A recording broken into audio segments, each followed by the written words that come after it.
দায়িত্ব থেকে আপনারা বলছেন যে চূড়ান্ত গণ-অভ্যুত্থানের আহ্বান করা হবে। আপনারা তো সরকারে আছেন, আপনারা কিভাবে গণ-অভ্যুত্থানের আহ্বান করবেন? তাহলে আপনারা তো এই যে প্রায় 100 দিনের মতো বেশি পার হয়ে গেছে।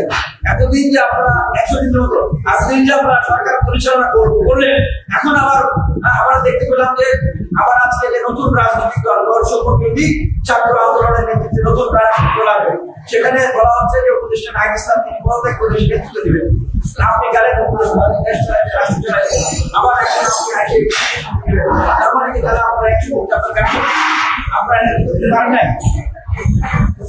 এই রাষ্ট্রের অবস্থা, এটা কোনো সার্কাস খেলা, এটা কোনো গেম না, এটা রাষ্ট্র পরিচালনা, রাষ্ট্রের অবস্থা। আওয়ামী লীগ যদি ফিরে আসে, এখানে যদি আবার বিপ্লব হয়, তাহলে আমরা আমাদের কারো অস্তিত্ব থাকবে।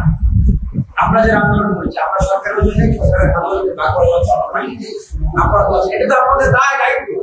আবার দেখছি যে বৃহৎ রাজনৈতিক দল তাদের পক্ষ থেকে বলা হচ্ছে যে আওয়ামী লীগ উপদেষ্টা আসিফ মাহমুদ তিনিও বললেন যে আওয়ামী লীগ দলগুলো নিষিদ্ধ রাজনৈতিক অন্তর্গত নিষিদ্ধ প্রশ্ন আসলে কোনো রাজনৈতিক বাধা নেই।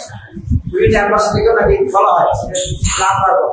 আবার তারাও বলছেন যে আমরা তো নির্বাচনে আসলে করতে বাধা পাই না। বিএনপি এবং জামাত ইসলামেরও আমি বক্তব্য আমরা পেলাম। তাহলে কি দাঁড়াচ্ছে? তাহলে কারণ যে বৃহৎ রাজনৈতিক দলের বিরুদ্ধে তারা এখানে বক্তব্য দেয়, তাহলে আওয়ামী লীগ দলে বলে কৌশলে রূপে অংশে গল্পে তারা বিরোধ আসার যে একটা সাহস, সেটা তারা পায় না, সেটি তো তারা পাচ্ছে। আমি মনে করি যে এই যে আওয়ামী লীগ সাহস পাচ্ছে, এর কাজ তারা আমরা মনে করি যে সত্যিকার অর্থেই এই জুলাই গণ-অভ্যুত্থানের যারা ধারণ করেন, এই যে ভাই বোনেরা শহীদ হয়েছে, আহত হয়েছে, হাত হারিয়েছে, পা হারিয়েছে, চোখ হারিয়েছে, তারা বলছেন যে আমাদের হাত পা চোখ এগুলো ফেরত আসবে না, আমার ছেলে ফেরত আসবে না, আমার বাবা ফেরত আসবে না, মা ফেরত আসবে না। তাহলে সেই গণহত্যাকারী আওয়ামী লীগ জাতীয় পার্টি তাদের দোষরা কেন আবার রাজনীতি ফেরত আসবে?